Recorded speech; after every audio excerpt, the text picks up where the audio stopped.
In life, you never know what's going to happen. Sure, some things might seem unfair, but not all of them are bad. I once thought I'd never see a woman again after our first meeting, but then we ran into each other in the most unexpected place. Was it a miracle or fate? Never in a million years did I think our futures would turn out this way. My name is Jake, 30 years old. I work in the product planning department at the headquarters of a food company. I thought it'd be fun if something I came up with could benefit someone or make them excited. That's why I wanted to get into planning, and I found this job. They were hiring fresh out of college, looking for some young blood. Most of my work involves analyzing and collecting data, mostly under the guidance of my seniors. But I always hoped that one day it'd be my turn. Try drafting a proposal.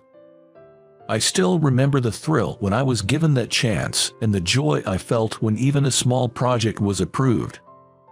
At 28, I took a big risk and made a proposal for a new project. It got approved and was a huge success. I even won the President's Award. Getting here wasn't easy, but I felt things had been going smoothly. Before I knew it, I hit 30. My parents were getting worried, always asking, "All you do is work. What about settling down?" Both of my parents got married when they were 22. My brother tied the knot at 24. So, they were probably concerned seeing me still single at 30. I know someone who's looking for a match. My mom suggested an arranged date. The idea didn't excite me, but my mom said, "It's not as formal as you think. Why not give it a shot?" Apparently, she had already shown that person my picture. I was annoyed she did that without asking, but she said the response was positive. The woman's name is Catherine. She's 28 and works as a nurse. "I'll send you her picture, take a look." My mom, sounding quite excited, hung up the phone without waiting for my response. Soon after, a picture and a message were sent to my cell phone. "She's the one in the middle." It looked like a fun pic with her colleagues. She had her hair neatly tied up, and her smile was radiant. My phone buzzed again, a message from my mom. "Jake, she's totally your type, right?" My brother had seen the photo too and thought Catherine was right up my alley. That's my brother. He hit the nail on the head, and I couldn't help but laugh out loud reading my mom's message. To be honest, I've been so consumed with work since starting my job that I haven't been dating. Now, I'm not even sure how to go about finding someone. I do think about getting married someday. I felt like maybe it wouldn't hurt to just meet up once. It seems the lady in question, Catherine, isn't keen on a formal arranged date either. The idea was for the two of us to meet up and maybe grab dinner. We decided to have a date, but just the two of us without any matchmakers. We exchanged contact information and set a date. It turned out both of us were free the following Saturday. I was looking forward to the day we'd meet. However, on the day before the date, an unexpected situation arose. "You've got a transfer order." Called into the manager's office, I took the order and my eyes widened. "Is this?" I was at a loss for words. The sudden transfer was shocking enough, but to top it off, the new location was in what could be described as a rural branch office in another state. I have heard that the department has a small number of employees and is just a task-oriented department. Within the company, it had a certain reputation as where the sidelined employees ended up. Seeing my shock, the manager said, "It's perfect for you. You can speak your mind and work as you like." Apparently, he had recommended me for this transfer. While HR and the higher-ups were skeptical, the manager was convinced that I'd bring fresh energy and boost business, or so he claimed. Whether it was true or not, I heard the CEO had high hopes for my transfer too. "You're lucky," the manager said with a smirk. Why did this happen? That's when it hit me after hearing the words. You can speak your mind and work however you want. Ever since I won an award within the company, the manager's attitude towards me changed drastically. "Hey, Jake, where's that report I asked for?" Looking back, that was the beginning. "Which one are you referring to?" "You know, the one I asked for a week ago," he retorted, his brows furrowing with frustration. But I had no recollection of him asking, and it was rare for him to make direct requests. Without any specifics, he publicly reprimanded me. "Don't get ahead of yourself, all right? I don't know why the director lied about asking me to do it, but he just lectured me and left." There were no urgent follow-up instructions either. I figured he must have been mistaken. However, from then on, he became more confrontational, often making snide remarks. That's when it hit me. A while back, there was a project that the manager pushed through based on his whims. Most of its content was his brainchild. However, it resembled a proposal that had been rejected in the past. Other companies had tried something similar and failed, and it wasn't in line with current market needs. While many disagreed, no one dared to oppose the manager. I, however, offered him some advice. It seems he didn't take kindly to it. That's probably why he targeted me. I regretted speaking up, but continued to work diligently while trying to avoid upsetting him. Seems it didn't work. And as a result, I got what felt like a demotion. "You're moving in 2 weeks. Make sure you hand everything over properly." With that, the manager walked away with a spring in his step. Now, with this transfer looming, the arranged date was the last thing on my mind. The new location was out of state and seemed like a dead end for my career. I thought I should call off the date before things got serious.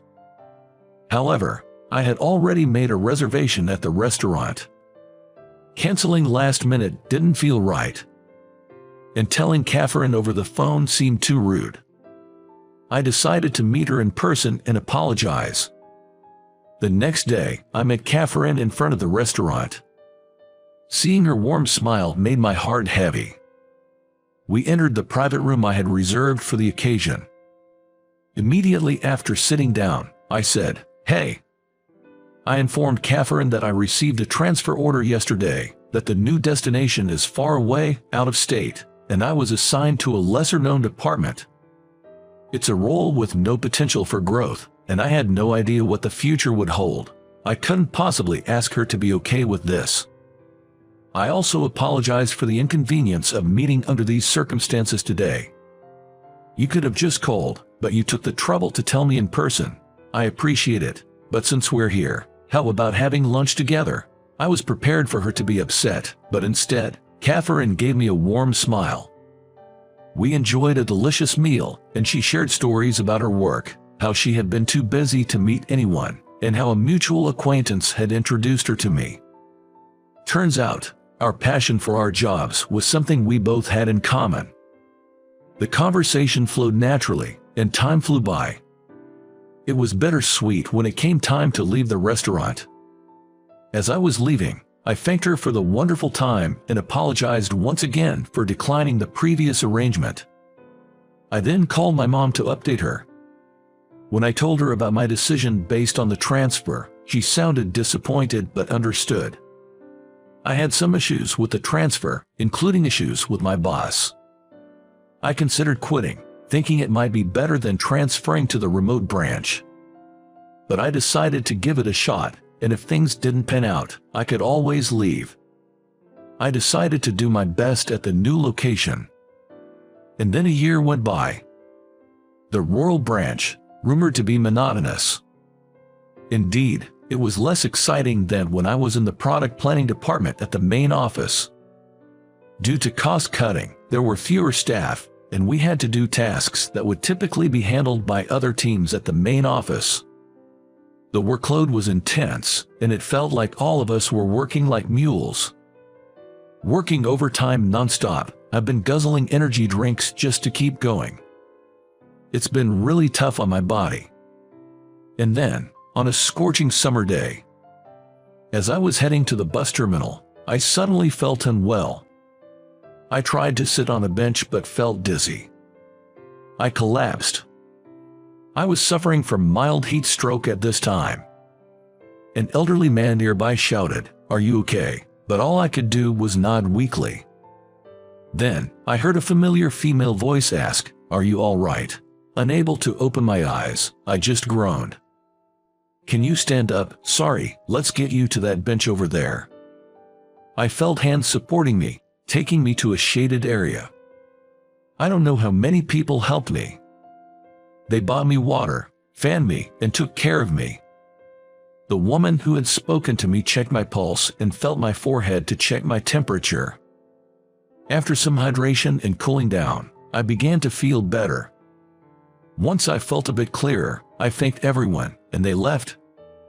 The helpful woman stayed till the end.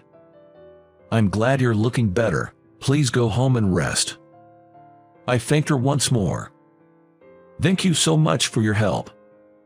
I looked up and met her eyes, and exclaimed, "Wait." She smiled. "I thought so. It's you, Jake, right?" It was Catherine. She had not recognized me initially, but noticed the resemblance once I began to recover. I hadn't been able to see her face clearly, and only realized now. "But why are you here, Catherine?" She mentioned she was on a solo trip, taking a break. "It's surprising you recognized me from just one meeting."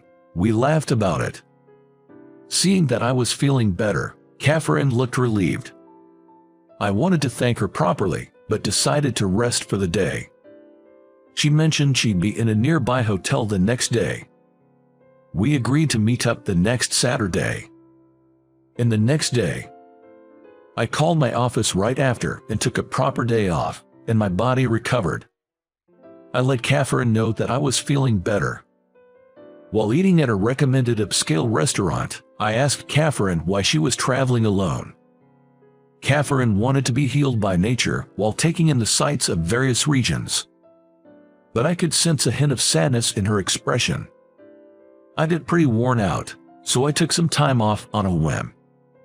Catherine said that, though her smile looked forced.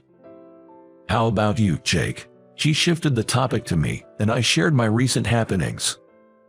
I talked about my less satisfying job compared to before, and vented a bit. I realized how much I loved the projects I used to work on. I'm not quite content with my current environment. When I first transferred here, I was determined to return to the main office and make a mark, but lately, I've been thinking that maybe trying something different might not be a bad idea. Hearing that, Catherine mused, "Maybe I should come over here. The air is fresh, and it's comforting." She looked distant. Her expression was still somewhat downcast. "What happened?" I asked out of concern. It turned out that her solo journey wasn't just for vacation. Catherine is a nurse at a major hospital.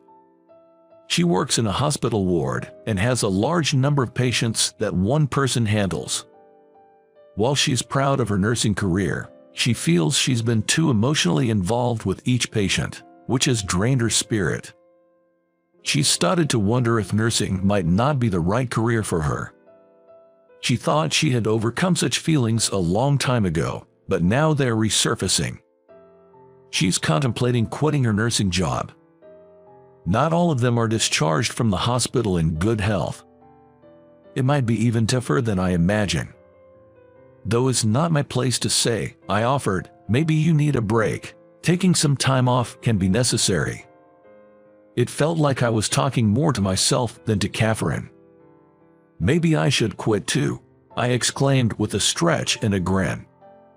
For some reason, I blurted out something completely unexpected.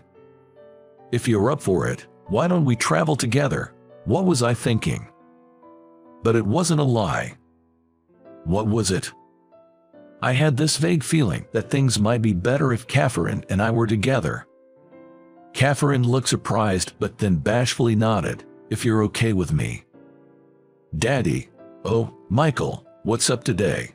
I crouched down to lift my energetically running son. The clinic was only half day today, so I picked up Michael from daycare. Today is a community event day at the coastal town center, There are stalls selling fresh seafood, grilled fresh fish, and booths with toys and food that children love. I'm here today as an employee of the company organizing this event. Since my reunion with Catherine, I'd casually mentioned traveling together. It became a reality.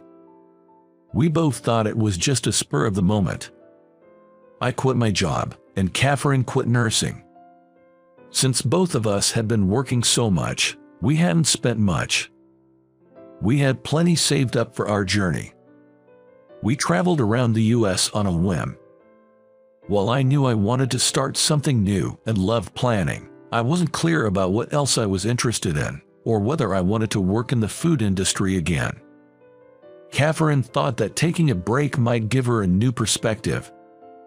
The reason she agreed to my wild idea was she hoped the trip would offer some clarity. One of the places we visited is the coastal town we now call home. The scent of the sea was ever present, and every meal we had was delicious. Moreover, throughout our stay, the warmth of the townsfolk was truly comforting.